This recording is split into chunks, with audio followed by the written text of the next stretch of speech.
Hello, and welcome to another video podcast. Don't do that. This is gross. If you feel like a grape and you only have raisins, Don't do that. you have two nostrils. This Okay. wins All the right. most disgusting episode so far. It's something that I still do, and I still do it and love it. Don't do that. Look, awards are great. Some are obviously more prestigious than others. This month, coming up right here on this podcast.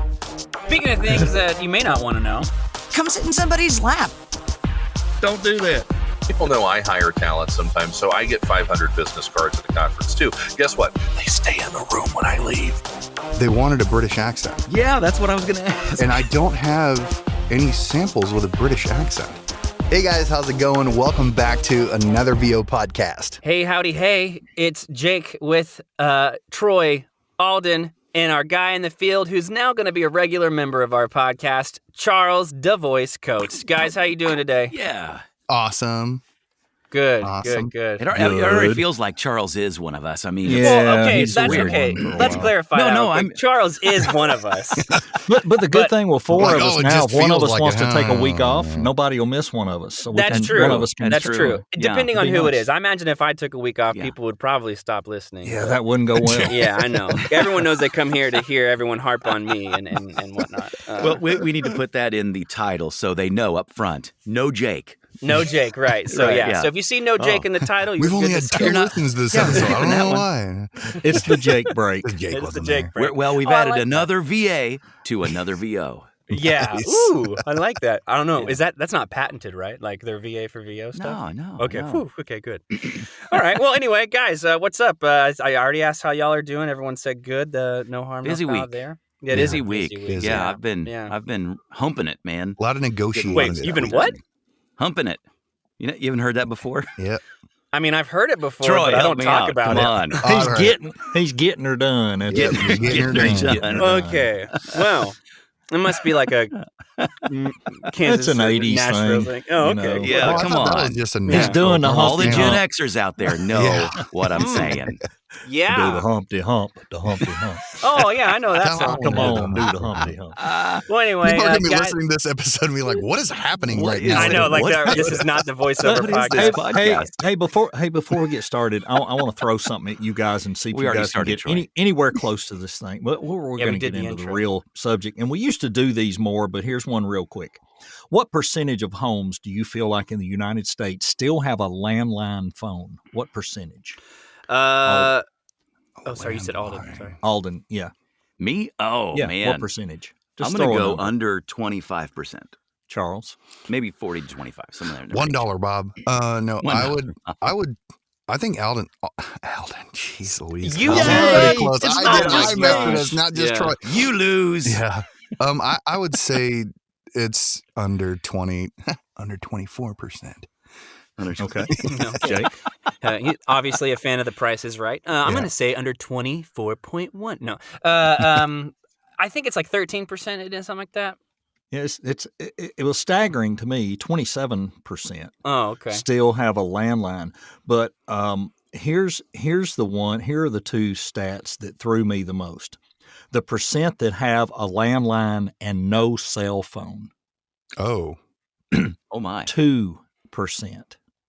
Only 2% of the people have a landline and no cell phone.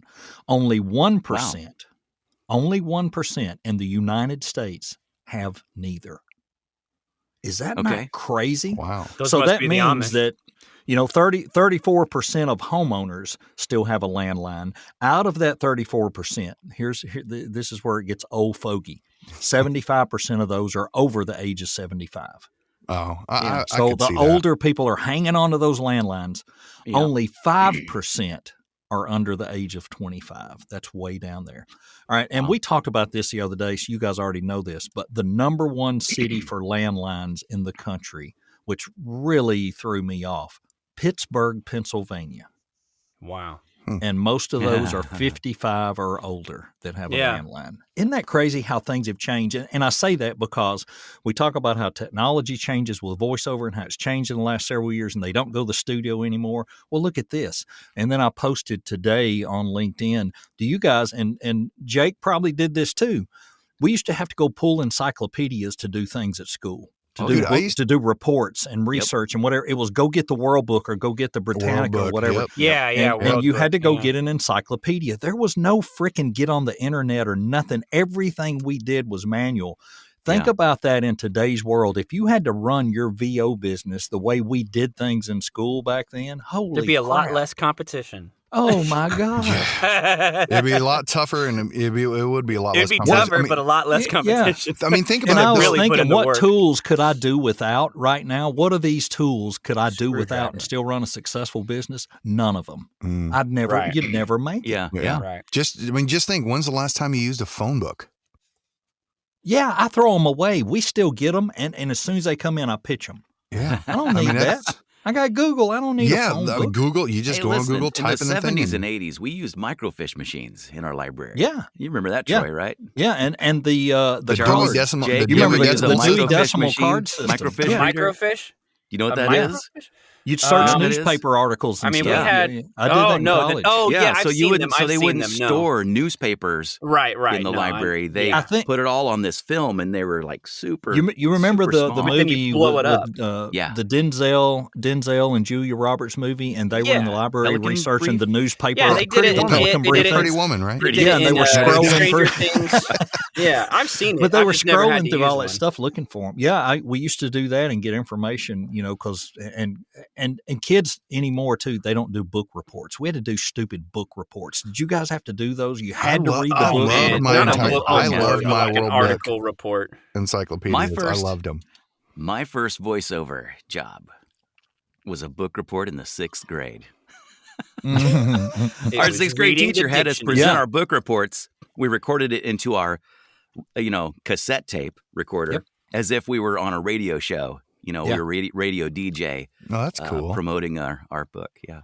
That's cool. That's interesting. Well, I'm sorry to sidetrack us, but I thought that was interesting where it went. But hey, Jake, it's Jake's show. Let's let Jake take it. I'm glad you thought it was interesting, Toy. Did you just say toy? Yeah. Yeah, it's Toy and Alden. Yeah, Alden, Toy, and Alden. Toy. And Juke. And Juke, yeah. Okay. Jerk. Welcome to a new Jerk, yeah. Hey, Jerk, that's me. No, real quick. Before we get into our real topic, we did have an email that came in over the holidays. And guys, this is really, I think, our first podcast we've recorded in a long time that it's just us and not not have a guest on. Don't get me wrong, we like having these guests on, but we really want to get back to why we started this in the first place, and it was just us talking about voiceover. But we had Bo Sheldon write in. He said, Jake, hi. Maybe touch on doing video demos. Troy's been messing around with doing them. I think, he said, Troy's been messing around with doing them, I think. I have Wondershare and Filmora.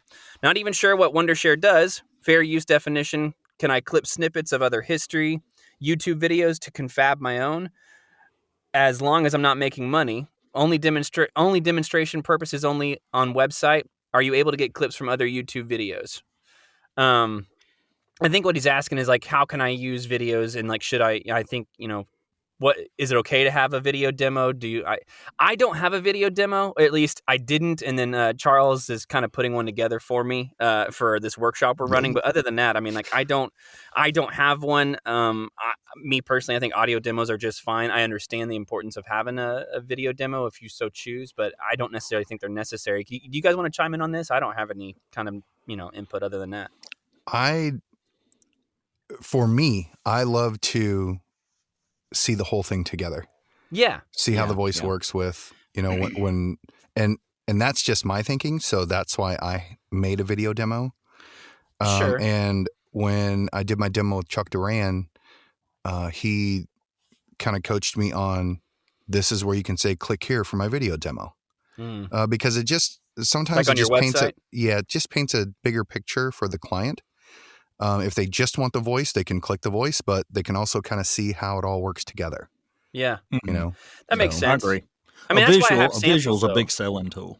It is a good selling tool. You just got to be careful because, Rob Sieglin-Poglia talked about a few episodes ago that video is high risk. You don't want to go out and copy an exact ad. You should use stock footage. You can find footage of certain brands or certain things and get snippets, but do not copy. Just don't do that, as we said in that one episode.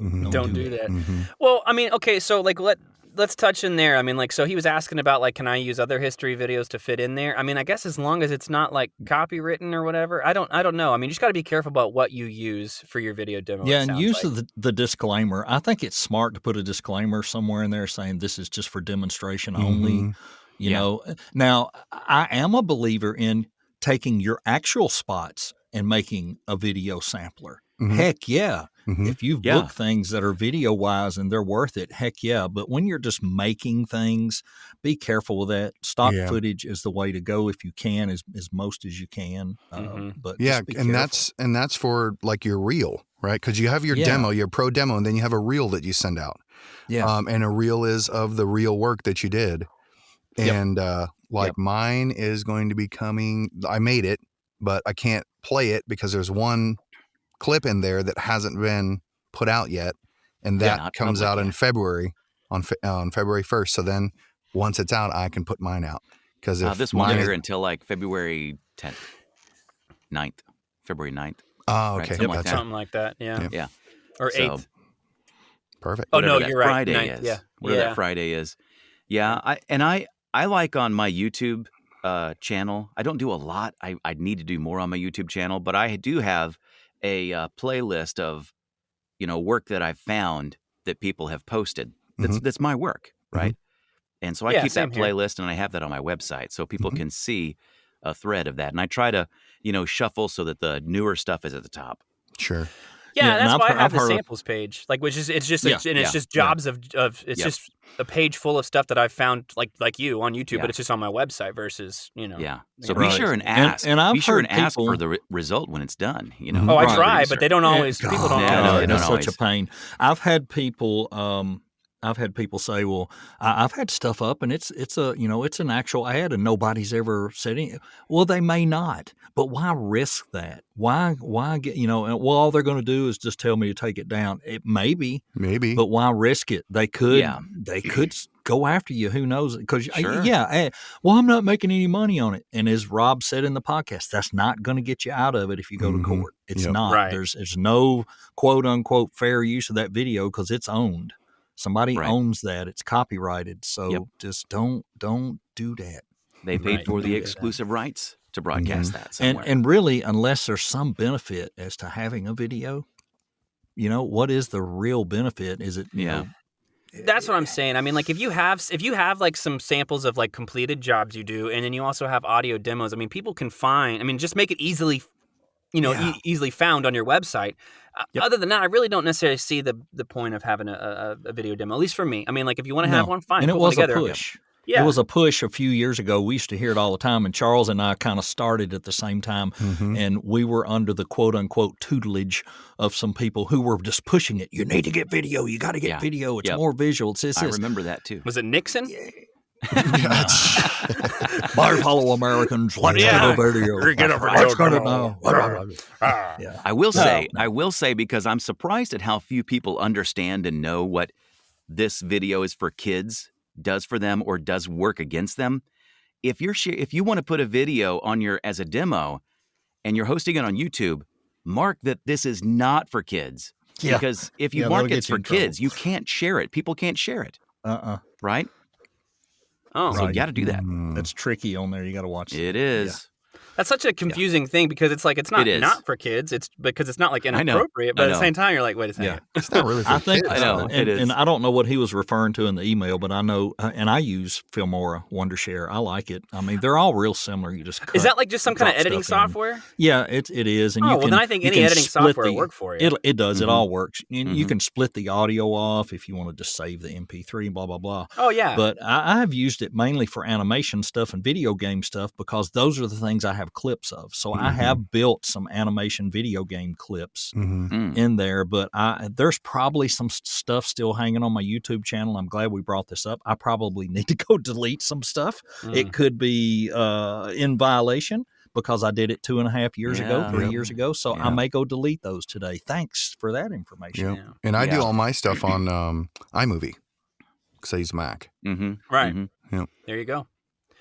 Well, Bo, I hope that answers your question. And I encourage anyone who has questions like Bo to write into anotherVOpodcast@gmail.com. And it doesn't even have to be a question. It could be, a thought you had and you'd want to share it with us or whatever. We'd love hearing from you guys. And we love having new things to talk about, especially if it's from our audience, because we want to engage with them.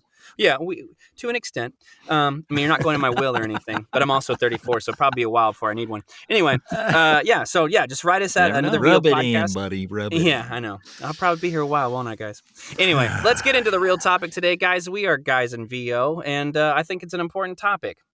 Breaking wind in your booth. Is it okay? No, I'm just kidding. No, I apologize. No, we're going to talk. We're going to touch ventilation. Yeah, do you have proper ventilation? No, we're going to talk about rates, and the reason we're talking about rates, and I know we've done an episode on this, but I've in our group lately, we've seen a couple guys, Charles and Alden specifically, kind of stand their ground on their rates, and in one situation it's worked out, and in the other situation not so much. But at the end of the day, not a big loss on our side because we know our worth and we want to get paid our worth, and we encourage you guys to know your worth and to get paid and try to get paid your worth. So.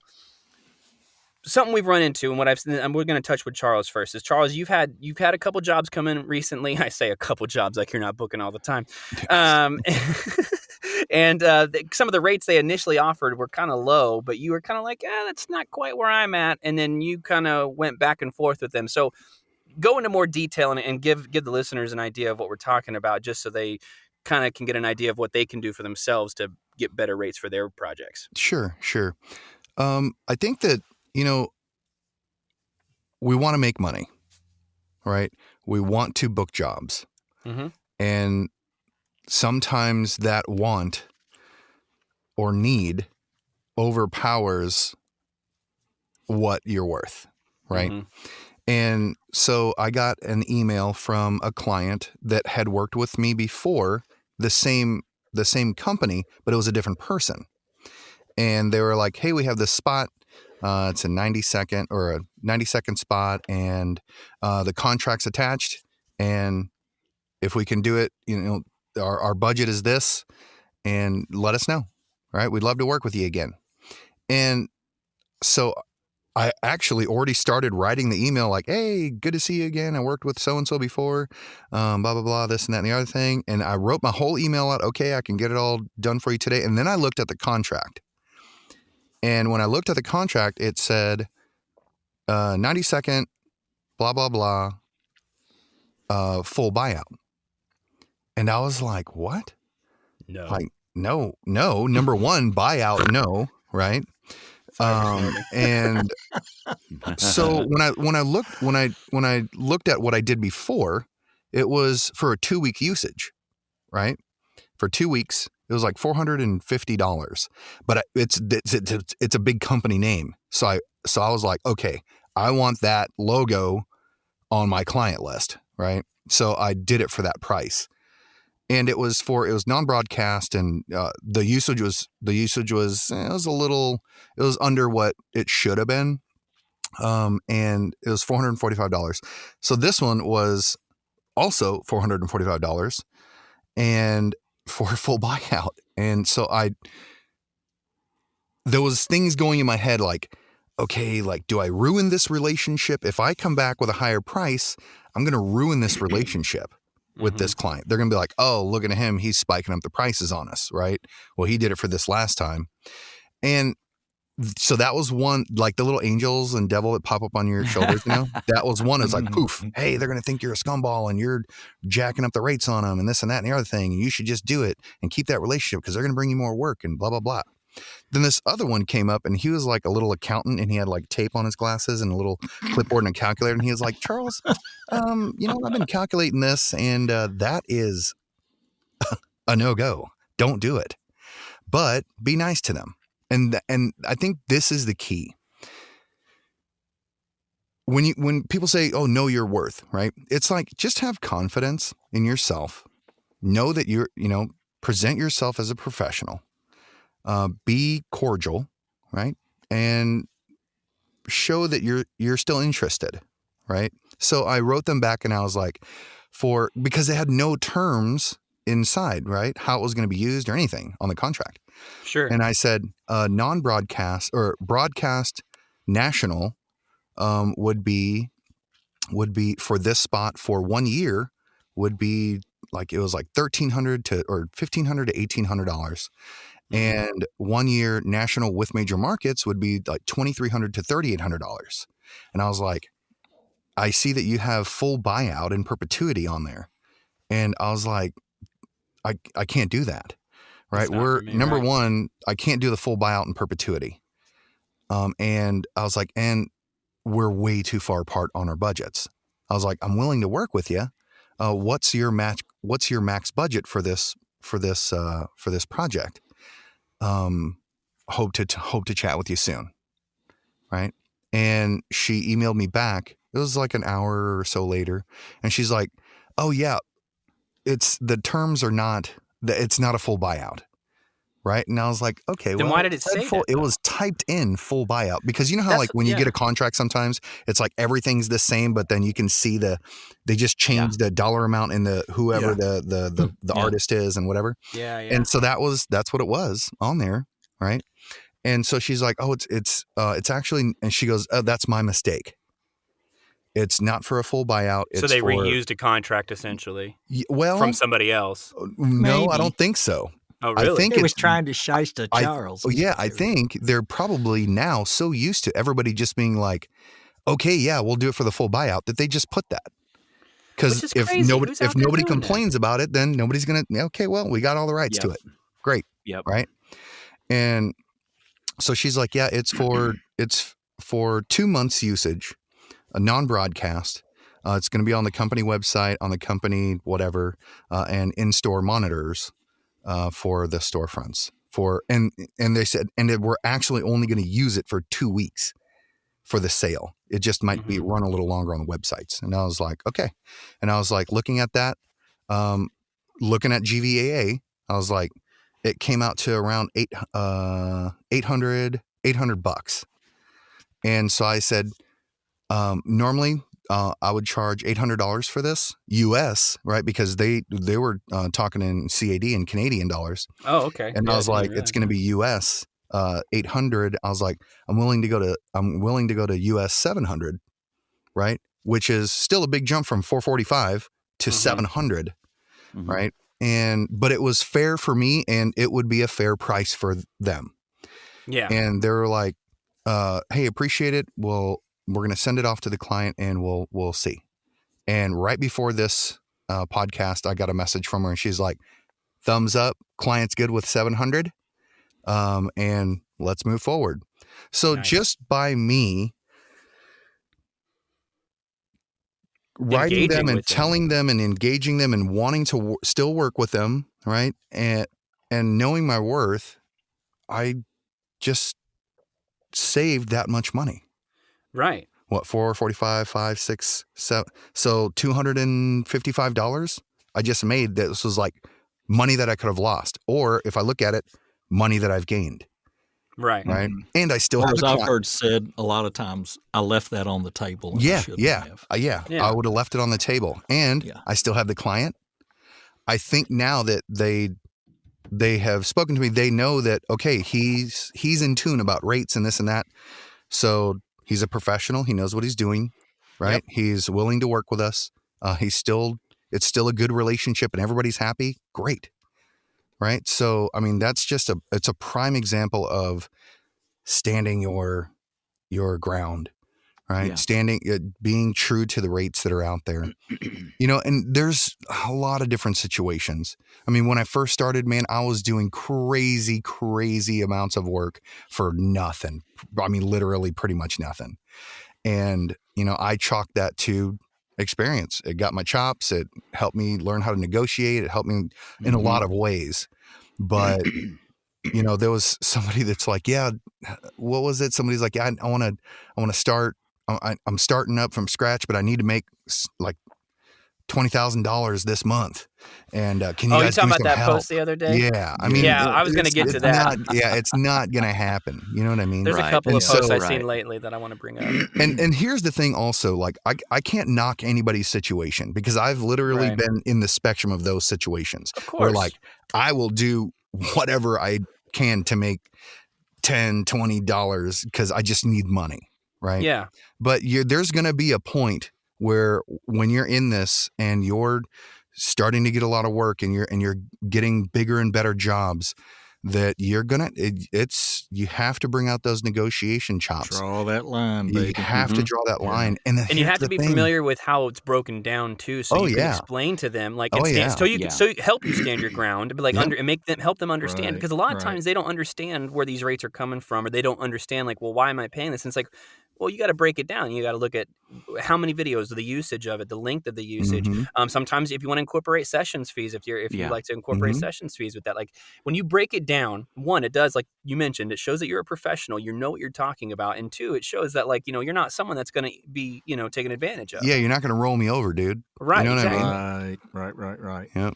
Yeah. The hardest ones are the ones that come back that you did 2 years ago or a year and a half ago, and you have really, and I know I've run into that a couple times. I've really increased, over the past couple of years. So if somebody I hadn't heard from in a couple of years, and I actually had one yesterday that was from early last year that I was doing some narration stuff for, and I went back and I took the job. I recorded the job. I went to invoice it, and I thought, crap, it's been a long time. I looked it up and I said, holy crap, I did it for that? Really? That much? Mm-hmm. And so what I did was, because we didn't negotiate on the front end, Yep. I sent him the thing. I sent him the invoice for the old amount, and I let him know anything going forward, I grandfathered you in on this one, but anything else you order after today is going to be at this rate. Mm-hmm. And it wasn't anything crazy. This was like an e-learning thing where you're talking about, let's just say the difference in 15 cents and 25 cents a word. Yeah, it's quite a bit. There's a lot of words. But for them to look at it and go, oh, he's went up to 25 cents. I don't know. That's up to them. That's fine. I'm okay with that. If they don't come back, they don't come back. Right. And that's just, it is what it is. That's a good practice, though, because you're giving them the chance to budget for it in the next project. Yeah. This project may have already had the budget That's a good way to look at secured. it. Yeah, and that was one of those things that we didn't have anything going on. He was used to, he would send me the script and email, and I would knock it out and bill him. And I went right through the same thing, and then I realized I didn't realize it'd been that long. And then when I start looking back for an invoice to mirror, I'm like, holy smoke! I'm going all the way back to January of last year. Yeah, it's been a year, and I don't charge that anymore. I can't do it for that anymore. And, so far, though, and I don't know, Charles, you may have run into one that you've lost, but so far with the ones, now this guy may fall off, but the people that I have told that to or sent them a new thing like in January, and actually this year I said, I'm going to wait till February. I'm going to let January run its course, and then in February I'm sending out this sheet to this handful of people who are used to getting this rate and saying it's going to this. Yep. But have you had any come back and say, man, you're crazy. I can't do that. That's double, or that's this or that. I've never had anybody come back like aggressive. Yeah. I have had people come back that are like, oh, I can't do it for that much. Right. Yeah. And we've parted ways. And I've had people that have come back and like, oh man, we can't do it for that much. And then they talk to whoever they need to talk to. And all of a sudden they're like, hey, I got it approved. Yeah. Yeah. Right. I mean, and that just goes to show you that they really value you as like and what in your capabilities as a voice actor. And that's why I think it's so important to have a good relationship with whoever you're in communications with. Because guess what? Now it's not, it's a voice actor that we used before. They want to increase rates. Can we increase it to this rate? Okay, great. Yeah, we can. It's when they go to them and be like, hey, I've worked with this guy for a long time. He's a really great guy. We have a really good working relationship. And they're going to talk you up to whoever they're trying to get the funds from. And 100%. they'll be like, okay, well, you're the guy in charge of that. So I trust you. If you trust this guy, so then, okay, approved. And it comes back. It's like, hey, awesome. It's approved. So it's really important to build that business relationship and, I don't know, slight friendship too. because there's a lot of my clients that I'm just like, hey, what's up, dude? You know, when I'm messaging them and stuff. And that's really what marketing is all about, is building a relationship. It's not just trying to get new clients and then just like, okay, and then you know once you get them, you're like, okay, cool. It's making that relationship a relationship, like, you know, being able to say, what's up, dude, you know, how's it going? Have some jokes inside, you know, whatever. I mean, like, that's what gets them to come back, because they know you're easy to work with and they like working with you. And the only way for them to realize that is to get to know you and you get to know them. I'm not saying like you got to know how many kids they got, where they vacation, or, you know, that they're dog died or whatever. But I mean, it's just, you gotta, it's about building a relationship. And at least for my part, who I've learned from marketing techniques from Paul Schmidt, he definitely stresses in his course that it's about building a relationship. And I'm sure people like Mark Scott would agree. And I can't think of any marketing people at the moment who else is doing that. Maybe Tom Aguilo. I hope I'm not. Aglio. I'm butchering his name. I think I've seen him say similar things as well. And you'll probably hear that across all boards marketing in any industry, not just voiceover. But I've seen some of your emails just because, you know, you shared stuff with us, and the way you talk to people is excellent. And you're a little schmoozer, that's for sure. You know what I mean? Like you know how to schmooze them. Not so schmoozy that they're like, Charles, okay, this dude's just schmoozing. No, I didn't mean it. I didn't mean it like that. It does come from a good place. Yes, it's a bro. He's got a bro thing going. He is. I mean, like, look, I know you personally, and I don't mean schmoozer as I don't mean that as a like. He doesn't mean anything he's saying to you folks out there. What I mean is like you're just good at making people feel heard and valued and stuff like that, which is good, and you do genuinely mean it. Yeah. Now to kind of go on the opposite side. Oh, where were you going to say something? Well, I was going to say another thing that we can do to keep that professionalism is if they can't go all the way, you can meet them with value. You know, ask for an extra day or two to complete the project. Yeah. You know, or, you know, something there are that makes different sense. things that you can negotiate other than just price alone that help them add value, that feel like they're not getting your super discounted rate, you know, and you don't feel like you're cheapening yourself as well. Right. You can offer time is a big one that comes to mind right now. Well, I was thinking like maybe if they had a. You could even offer like, you know, hey, you know what? I'm willing to, if you don't mind, we can jump on a directed session for the call. And you know what? I'm not even going to charge you for the directed session. I'll go and eat that. But then this way we'll get it done. You'll feel good about it. Everything's approved. No, you know, you don't need any revisions or anything. You get your project done. Hey, okay, well, and then you can go back and be like, hey, he's even going to do a directed session. Normally it's, you know, $100, $300, and he's going to do that for us, and then we can get it all done in one whack. Okay, approved. You know what I mean? Just little things like that. I like that, Alden. Well, I was going to add too, because you talked about time. I mean, like time of usage, even like, you know, say they wanted it initially for a year. It's like, well, how about I give you a price for 6 months and then let it run for 6 months. And if you're still liking it, then we can kind of renegotiate. That way, like you're paying less than you would, or maybe you're paying closer to what you would. It's just the usage is a little slower, but maybe by the time you get to the end of that, maybe it wasn't running as good as you were hoping. Or maybe it is, and now you just got to re-up for it. I mean, like there are options, there are ways to negotiate about that. But like Rob Sampaglia said when he was with us, nobody uses them in perpetuity. Yeah. Nobody's using them forever. You know, so that's a great negotiating spot. I like in contracts when it's like they have that verbiage that's like, for use in perpetuity in all of the land and all of the universe for all of time. I'm like, wow, really? Like, come on. What are you doing? Yeah. They're going to use that in other universes, by the way. They have and they're shot out into the Milky Way. But anyway, two dinosaurs in the parking garage. Right, exactly. Yeah. But to kind of touch on the other side of the things, like when someone comes back, Alden, you were talking about earlier today that you had 2 clients recently that went with somebody else because you weren't quite in their budget. And what did that look like to you? Like, I mean, do you want to just kind of give us a little quick breakdown about that, and then also your thoughts on that whole thing?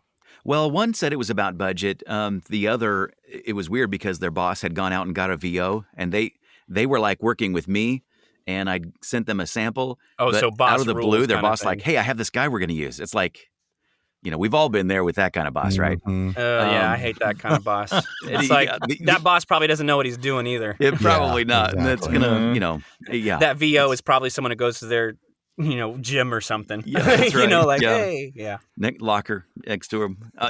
No, I had the other one, came back and I thought they liked the price. I was really close to what their budget was. They weren't off by that much. And I sent them a sample. They loved the sample. And they came back and said, we decided to go with somebody else that's in our budget. I'm like, man, you didn't even give me a chance to negotiate here. But it was actually fine because these last several days, I've just had my queue full of work. I've been recording all the time. Just finished a big project that I'm so glad to be done with. And I still, when we get off the call today, I've still got more work to do. So you love to hear it. Yeah. So that's a great thing to say. I can't fit you in, but thanks. Keep me in mind. Sure. So it was almost a blessing. You've heard the saying, a bird in the hand is worth two in the bush. Stone? Oh, 2 in the bush, not 2 in the stone. No. I don't know what that means. I think you're killing two birds with one stone. You're mixing stone on the line. A bird in the hand is worth 2 in the bush. Stone Cold said so. Yeah, I mean, and so many voice actors, I think, use that mindset that they'd rather take the money than. But I think sometimes the birds in the bush are big old meat birds that are going to feed you for a long time, and the one in your hand is nothing, right? Yeah. So Charles, you talked about somebody asked you, why are you stepping over hundreds to pick up the $5? Yeah. Why are you stepping over? Yeah. And when it comes to our rates, that's why you need to hold to your rates, because you may have some people that you've worked with for a long time and kept them, grandfathered them in and kept them in the same rate. But you look at the other jobs you're getting and you're getting good rates. Well, you need to bring those other people up or drop them because there is a cost of doing business with them that isn't just doing a cheaper rate. You're robbing yourself of the opportunity to maybe go audition for better jobs or to do some marketing to companies that will pay you better. So at some point, you've got to cut them loose. Yeah. And that's a hard thing sometimes, just because you have been working, they were there for you when you started, right? I think it's that. And thing. your buddies, right? Yeah. Because you have developed friendships. You've been personal with them. Yeah. Right. And so it is a difficult thing, but in the long run, it is our business. Right. It is our business. And I am like a friends. I want everybody to like me kind of guy. Like I want to be friends with everybody. And it's really tough for me just personally to be like, to switch. It shouldn't be to switch to that business mindset. I should always be in the business mindset, but just add myself into that business mindset, that personal part. And I think that's where the magic happens. That's where the formula is. When you could bring yourself. You don't want to feel like you're letting them down. Yeah. You know, I don't like that feeling. Oh, I've let them down. It's going to bother me. I should have done that for them. They're going to be in trouble. Yeah. No, they're not. They're going to go get somebody else. Exactly, because they need their business to run. So they're going to. So that's just like us. If we lose a client, it's not like. It's not like my world has ended, right? It's what do we do? Okay, I got to go out and replace them with another. Especially if you believe in yourself and have confidence. I mean, like, look, the proof is in, at least for us. I mean, like, look, there's been times we've had dry spells for sure, but then there's also been times when it's like, oh my gosh, this week I've booked like 5 things and I'm busy. Like you are right now, Alden. It's like, what the crap? You know what I mean? But let's check in on you 2 months ago. It was just like, man, it's really slow right now. Terrible. I mean, yeah, exactly. But then these things, so it's like, again, it's there's going to be these ups and downs and feast or famine. But just because there's downs doesn't mean you should like compromise, your worth. You know what I mean? Right. And to kind of like switch gears a little bit, let's talk a little bit about like Fiverr because, obviously on Fiverr, especially when you're just starting out, like your rates just typically have to be lower to kind of get your foot in the door, it seems like, right? Just starting out, like you don't really have the experience. Maybe you hadn't been able to invest in a demo yet. So you made a couple of samples that probably aren't the best quality yet, but you're working on that and you're working on that by doing these jobs to get money to invest into your business and whatnot. But shouldn't there be at a point, like as you do start getting better, and I'm sorry if you hear my dog barking, shouldn't there be a point like as you get better and you're able to invest money, like get better equipment, get better coaching and maybe get your demos and get better samples like that, you should start increasing your rates, right? For sure. I mean, like, look, I'm not knocking anybody that's on Fiverr and doing stuff for cheap, but at the same time, you're not doing yourself any favors and you're definitely not doing the community any favor. You know what I mean? Like, I'm not saying like, I'm not trying to pressure people to raise their rates, but you really should start. And if I feel like the only reason you're not is 2 reasons really. you don't believe in yourself or you're just trying to undercut everybody. And at the end of the day, like, that's not. Why work yourself to death for peanuts? Right, exactly. Why work yourself for peanuts? You don't have to do that. And, I hearing you say that, I'm thinking he's telling the story of my life because, I did start there and with Upwork, but I pretty quickly had to let go a lot of people in a hurry because once I got educated, I didn't know any better. Mm-hmm. And once I got educated, I knew what to do. And that is a problem. Yeah, and that's the thing. People don't get educated. They don't understand the value of a voiceover and why you want to be paid for the usage and why you don't let things go in perp and why you don't sign away exclusivity and, you don't want to get in a mess. But you're not even protected on there and you're doing the stuff, working yourself to death for nothing. And I'm hearing a lot of stories, and I'm not involved with Fiverr hardly at all. I get very, very little there, but when I do, I get paid. I get GVAA or better. Well, you've raised your rates. Because, you've gotten to the point my where rates are on there. They're high. And I'm hearing a lot of people, saying how this changed on there and they've changed the rating and they've done this, done that. And I say, well, I don't care what they change. If I get something from there, okay. If I don't care. Mm-hmm. But a lot of people are very upset over it because they have made all these changes and they fell out of the algorithm. They relied on Fiverr so heavily, and then now that it's crashed around them and they haven't been doing direct marketing, now I'm getting all kinds of people wanting to consult with me about direct marketing. I said, I don't do direct marketing. I don't teach direct marketing. I can tell you how I got away from. You just don't consult. Is that what you mean? I don't consult, and I'm not telling them what I do. Wait a second. But what I'm saying is I don't teach or coach or anything, but I will tell you how I set up my business model. Sure, book that free 15 minutes with me, and I'll tell you what I did to get away from that and how I went from 10%, 20% direct business to 65%, how I did it, but I don't have a way to show you or give you a program. I don't do that. But you better be doing more than just what I like to call a freelance platform, because it can go away. I've said for years, they can yank the rug out from under you. You can make a mistake in one communication with a client, and they can go, you have broken our terms of service, and you're off the platform. They don't care if you're making them $5,000 or $8,000 a month. They'll make an example out of you. They can change the algorithms. They can change the way they rate the orders, and that's what they've just done. Everything's changing because they are losing. They are not making the money they were making a year ago. That's right. Their income is going down month after month after month in their sales, and they are doing everything they can to get that back. And that's why they're overcharging and overcharging and overcharging. They're charging you 20%. They're charging you, if you're in a seller plus thing, you're getting charged for that. You have to promote your gigs to be seen. You're getting charged for that. They're going to make their money whether they have you or not. Yeah. And next thing you know, at the end of the month, on the 31st, not only have you paid in 20% of what little you sold, all of a sudden they're taking out another $190-something in fees because of Seller Plus and promoted gigs and this. And you're going, Jesus Christ, I just lost money. So it's happening and people are seeing it now. And voiceover is not the only thing that's purchased there. They're making money off it's a small, different kinds small of part. services. It's a decent part. But doesn't matter how much you're making them because they're making a lot more. Yeah, they kick you off as a seller, and they're not going to miss You're nobody to them. Yeah. You're nobody to them. That's right. And that's the thing. You should never rely on any one platform or any one, really, honestly, really any one opportunity stream. I mean, like, I'm going to count direct marketing in this because only to an extent, though. You can't even necessarily always rely on your direct marketing unless you are constantly monitoring what's working and what's not, and then making changes, making adjustments to increase your streams of opportunity. Like, you can never have you can never have enough streams of opportunity, because the more opportunity streams you have, that just means that the more possibility that you're going to get a job somewhere. You know what I mean? You got to have those at bats. It just comes down to the old adage: you can't have all your eggs in one basket. Right. You need spokes in the wheel. You need multiple fishing lines in the pond. That's right. Welcome to this week's cliche corner. Stop sitting on a one-legged stool. Right. Yeah. Right. Well, okay, so I was actually listening to the Making Waves podcast, which I really don't listen to voiceover podcasts at all, but someone suggested it to me. And it was the episode about rates with the GVAA COO, David Tolbeck. And it was great. It was a great episode.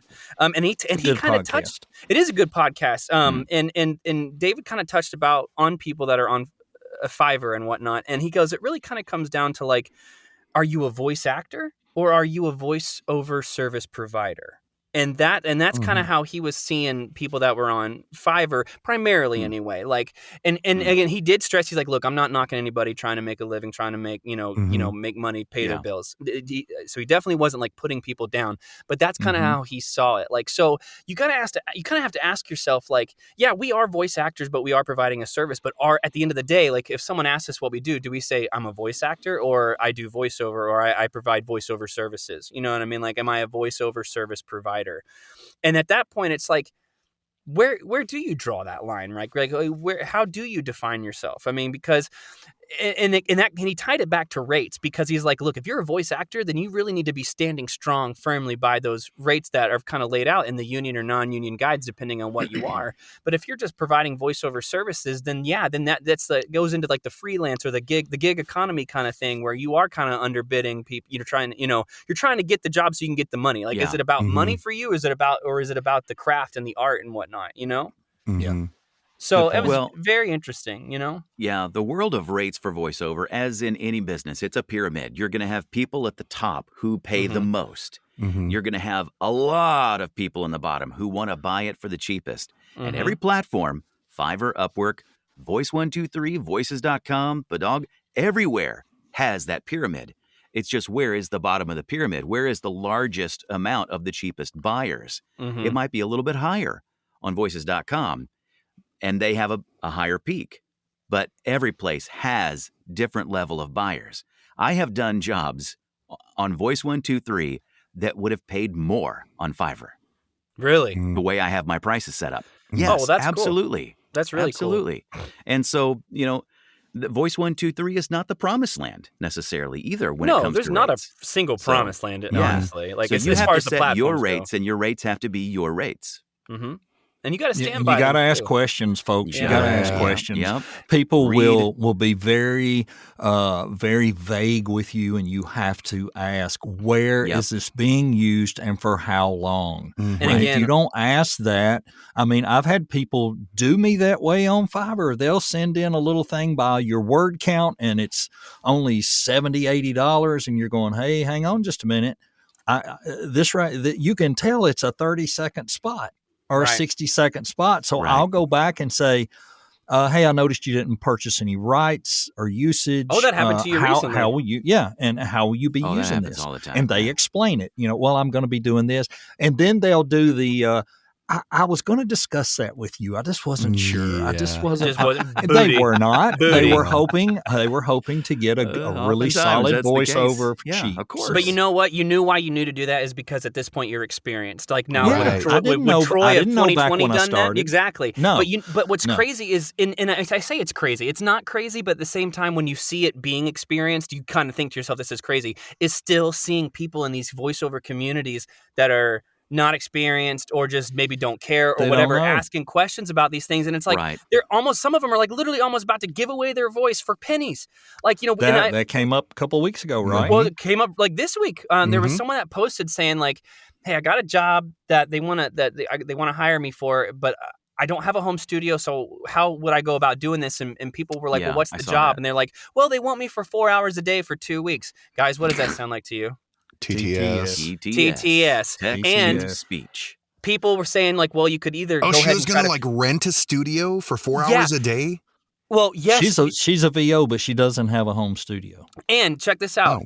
The rate was only $2,800, and I'm going to tell you right now, for 2 weeks, 4 hours a day, what is that? Like it's five. It's it's awful. Is that it's 40 more hours? than $2,800 to exactly. rent a studio for that many hours. Yeah. Now, luckily, this person ended up turning down the job after people from the community chimed in or whatever. Oh, good. I didn't catch that part. Oh, yeah, for sure. So she ended up turning down the job, which, I mean, again, $2,800 is a great amount of money, but not for that type of job. No, not for and that type of Charles job. and I both were going to get hired yesterday by Zachariah. Yeah, Zachariah McGee. That was so if anybody's listening to this, if you get a message from Zachariah McGee and Zachariah Scammy McGee, my gosh. Yeah, and it's the same old tired that I've got 20 times.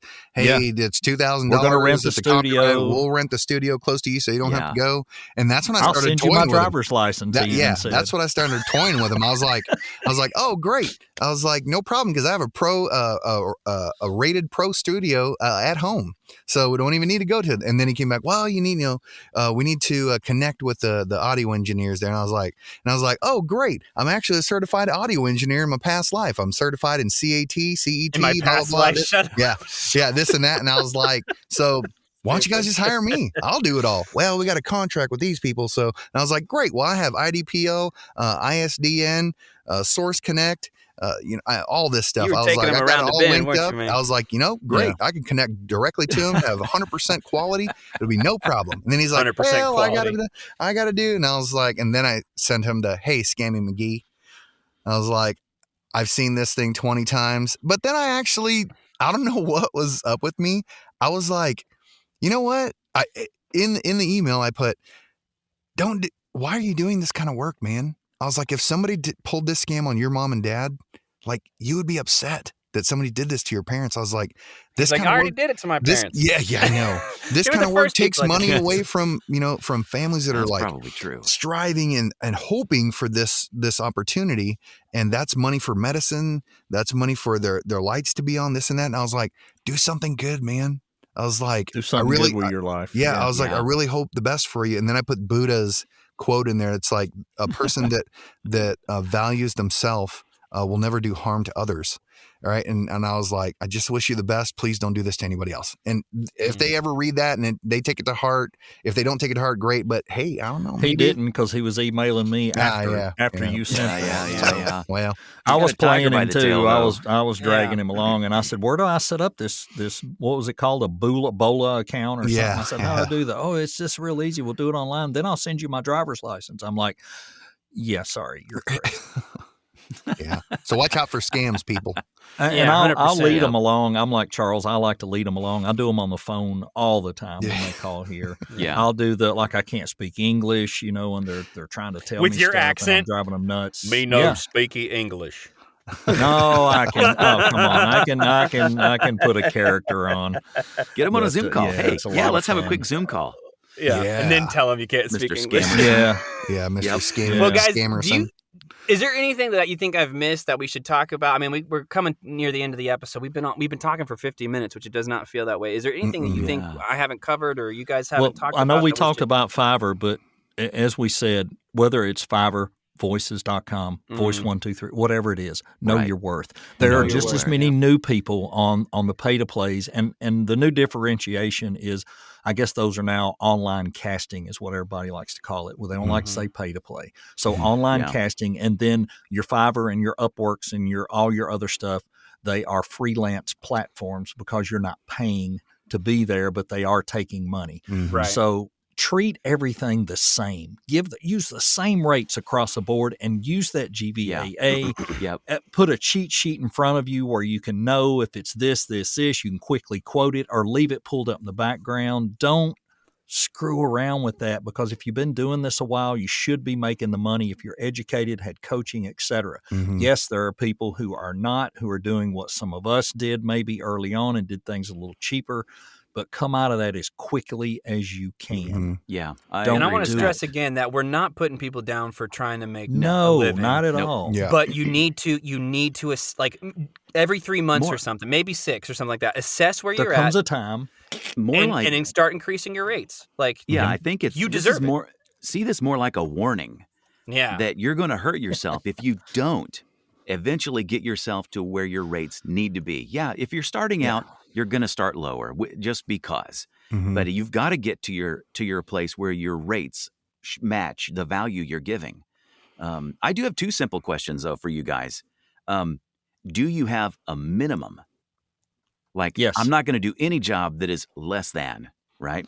Typically, yes. So, yes. Yeah, I at least over the last 6 months, like there might be something every now and then that if I look at it, depending on what it is, I might do something like lower than what I would consider my minimum. But mostly, I really don't turn anything on for like at less. I think we should. I think we should and I have a look at minimum. it's a studio minimum at $250, but keep in mind, and this has happened a lot lately, there are a lot of particular spots that are being done for less. Mm-hmm. So if it's a 30-second, if it's a local radio, it's going to be less than $250. You're not going to get $250.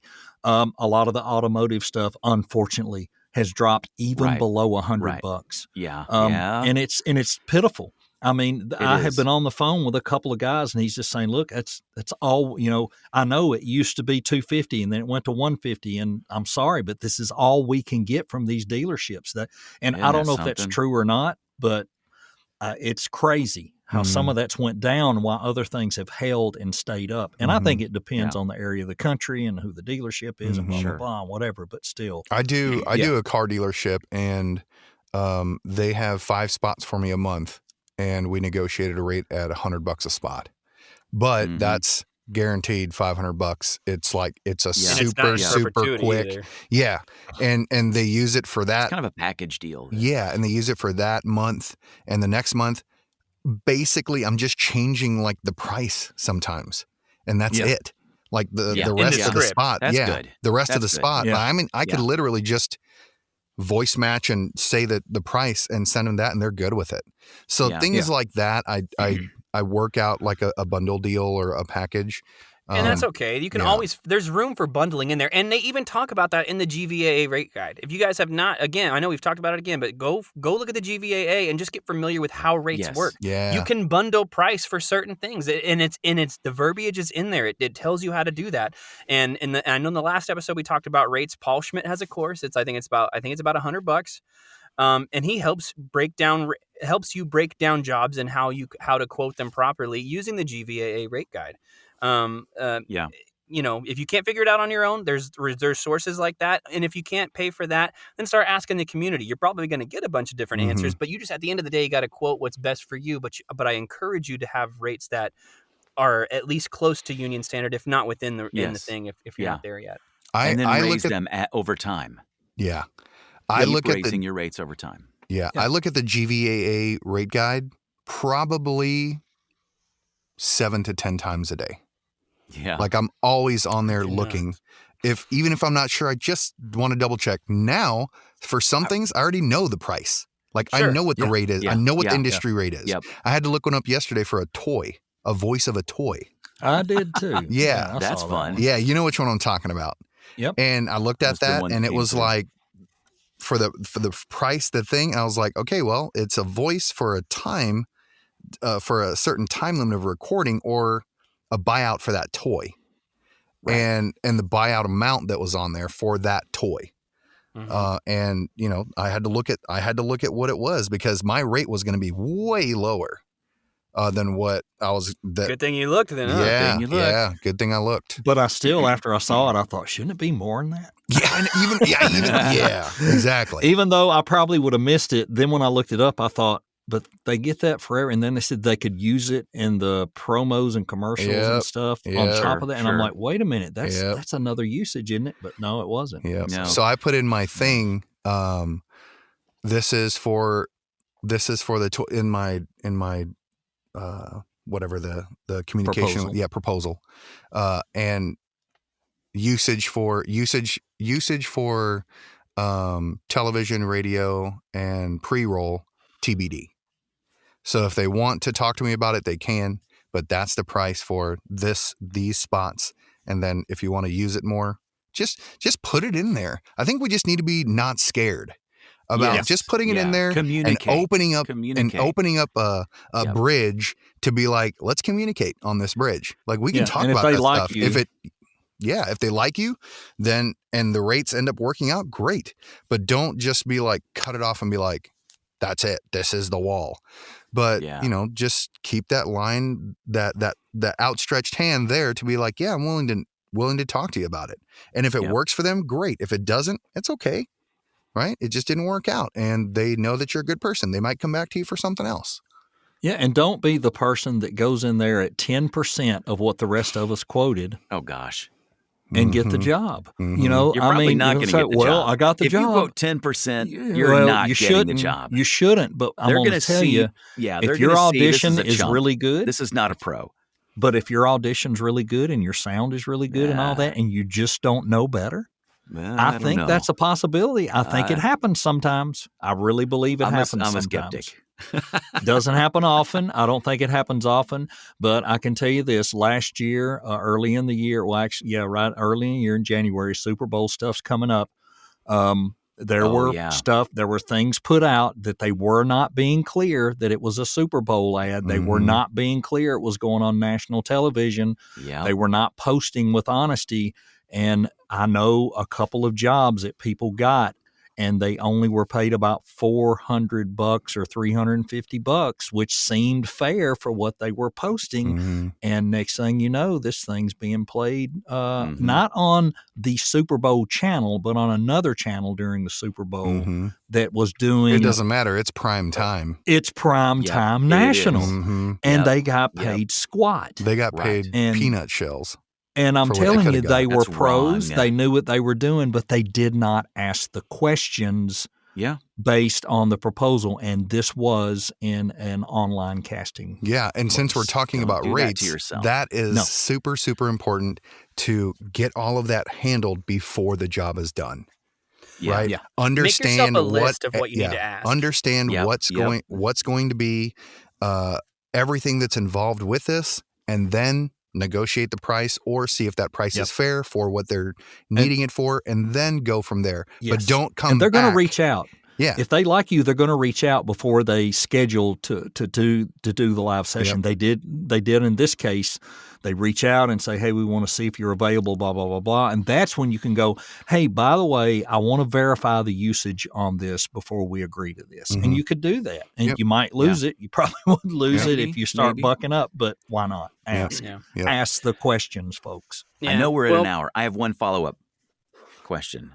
I've been thinking about this, about rates, your rate sheet. So do you have a rate sheet, and how simple is it? What are the minimum things you should have on a rate sheet?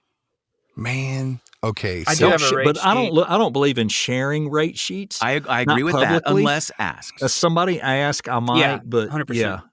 Yeah, I have a rate and I sheet think just you to just got make to it keep easy. it basic. Yes, Make it easy if someone asks, but otherwise, to be consistent. It's a good cheat sheet to have on my desk too. Yeah, I think a good cheat sheet to have on the desk. But I've had people ask me, this, and can you send us a rate sheet? And I told them, well, I don't really have a rate sheet. It all depends on the usage, the time, how it's going to be used, where it's going to be used. So, can you give me the details? You can always give me the details, and I can give you a quote. Yeah. Right. Yeah. And if people aren't happy with that, then you probably don't want to work with them. Yeah. And that's the thing. Yeah. It's like, because what if they came to you and they're like, we want to pay you for this, and we have a budget of $10,000. Okay, great. Wow. Because if I gave them a rate sheet, they would have got that for, $1,200. Right. You know what I'm saying? Like, you don't want to put your stuff out there, because they might have this budget that's coming down from corporate, and they have it, and they budgeted out this much for the voice actor for this thing. I agree. That should always be your first question when they ask that. I do have rates that I try to stick to. Tell me what's your budget so we can make sure we're on the same page. Yeah. However you phrase that in a friendly way, typically you can get to that. If they don't share it, if they're being coy, right? Sometimes you get, okay, you got to put something out there. But let me just say, this is a starting point, and this includes these usages and so if you need to extend beyond that, the rate may be higher. So you can qualify. If they don't, because if it's not clear if it's going to be used only for pre-roll, for social media platforms, or if it's going to be a national or regional or local, whatever, then if it comes down to it, then and they don't give me a budget, or they don't give me something, then I'll shoot something back and be like, okay, for national 1 year, it's going to be this much for 30 seconds. If it's going to be and then they're going to be like, it's either going to be, that's what it is, or it's going to be like, well, we're not even using it for that. This is what you can get it out of them. But then again, don't go into that conversation or that email with like to be read in a bad tone, or just be professional and be like, okay, well, if it's this, and this, it's going to be this. And then they can come back and be like, okay, or, oh, it's only going to be used for pre-roll, or it's only going to be used for local radio for this amount of time. Okay, great. Yeah, that's no problem. Well, it'll be this much. Asking those questions consistently to potential clients, you start to train them to think in that way. And we should be doing that as a good business practice to train and help our clients understand how they need to think of voiceover. Right on. Yeah. Well, guys, this has been a great episode full of great information. I hope our listeners, I hope you guys get a lot out of this. I know we've touched on rates before, but this is just kind of an update on that and just proof that you can stand up for yourself and your worth and win and get paid what you are worth. From myself, Alden, Troy, and our newest regular member, Charles DeVoice. Charles DeVoice. This has been another VO podcast. We'll see you next time.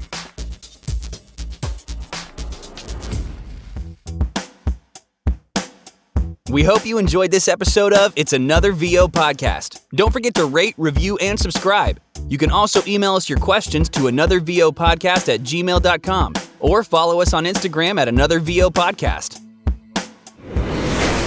Join us again next week on Spotify, Google, Amazon, Apple, and most all major podcast platforms.